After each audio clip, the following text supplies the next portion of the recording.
Ahora hablemos de calor o energía interna, son sinónimos, ¿sí? El calor es una forma de energía que siempre está en movimiento.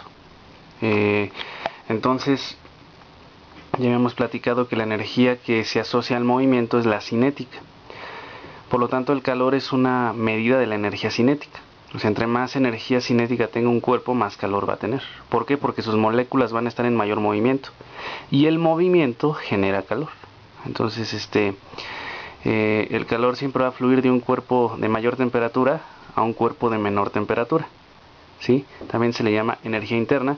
En física lo vamos a denotar con Q mayúscula. Como es una especie de energía, se mide en joules. Aunque también el calor lo vamos a poder medir en calorías. Ahorita explico lo que es una caloría, ¿sí? Una caloría, por ejemplo, si yo, Joule hizo este experimento de que 1 gramo de agua, aquí vamos a ponerle 1 gramo de agua, esto es H2O, midió la temperatura 14.5 grados centígrados, fue la temperatura que midió Joule. Después al mismo recipiente, al mismo gramo de agua,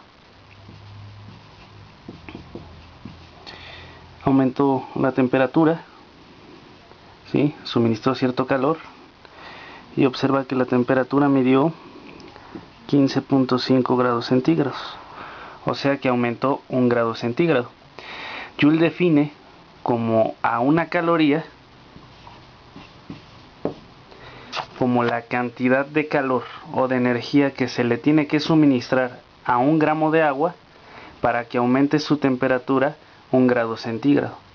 O sea, por cada gramo de agua y por cada grado centígrado se requiere una caloría. Si yo tengo 2 gramos y quiero que eleven su temperatura 2 grados centígrados, pues se requieren 2 calorías. Si tengo 3 gramos y quiero que aumente 3 grados centígrados, pues se requiere 3 calorías. Esa es la caloría, la cantidad de energía necesaria para que 1 gramo de agua eleve 1 grado Celsius su temperatura. Ahora, si el calor se puede medir en joules o en calorías, debe haber una equivalencia. Y sí, una caloría equivale a 4.2 joules. Ese es el equivalente mecánico del calor, ¿sí? Por cada caloría tenemos 4.2 joules. En realidad el valor es 4.186, pero por comodidad se redondea a 4.2. ¿De acuerdo? Bien, ahora para calcular calor, pues vamos a tener una sustancia cualquiera, ¿sí? Vamos a tener cierta masa, ya no específicamente 1 gramo. Podemos tomar la temperatura de esa sustancia y va a haber una temperatura 1 en el termómetro, ¿sí? Ahora, esta sustancia puede ser agua, aceite, alcohol, ¿sí? Y ojo que no es lo mismo calentar agua a calentar alcohol o calentar aceite. Hay sustancias que se calientan mucho más rápido, otras sustancias se calientan más lento, ¿no? Necesitas aplicarle más calor para que eleven su temperatura, pues a lo mejor 1 grado, ¿sí?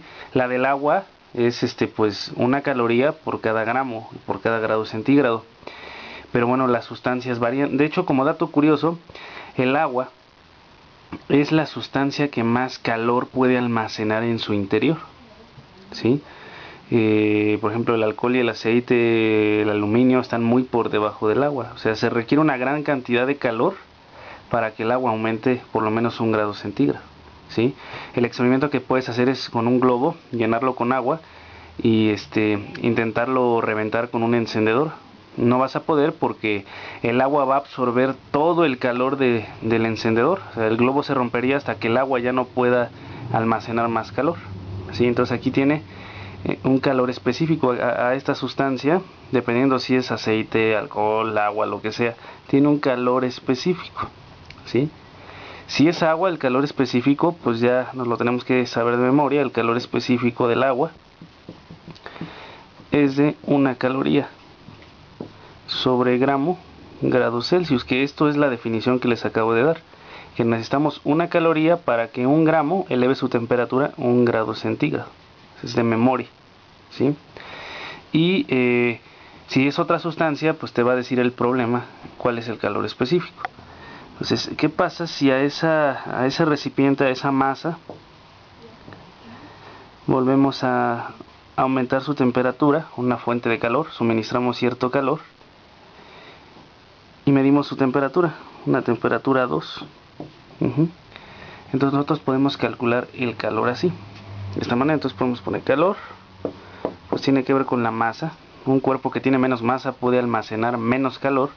Un cuerpo que tiene más masa puede almacenar más calor. Entonces el calor depende de la masa. Entonces sería calor igual a masa. Importa el calor específico, como dije. O sea, eso nos va a indicar qué tipo de sustancia es. Entonces sería masa por calor específico. Por pues el incremento de temperaturas. Si hay una temperatura inicial y una temperatura final, pues va a haber un incremento, y ese incremento es directamente proporcional al calor. O sea, si el incremento de temperatura es mayor, pues fue porque suministré más calor aquí, ¿no? Una Q.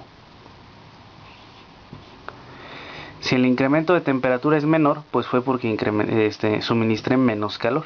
Entonces aquí vamos a ponerle por incremento de temperaturas. Recuerden que esta delta significa cambio o también incremento, ¿sí?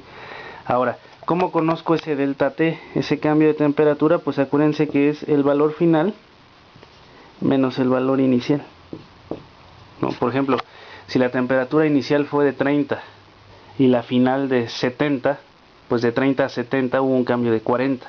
¿Por qué? Porque 70 menos 30 da 40. Entonces acuérdense que para calcular el cambio de temperatura, o sea, la temperatura final, le restamos la temperatura inicial, ¿sí? Entonces otra forma de escribir la fórmula sería esta: calor igual a masa por calor específico por temperatura 2 menos temperatura 1, que esto no es más que el cambio de temperatura. Y esta sería la fórmula de calor.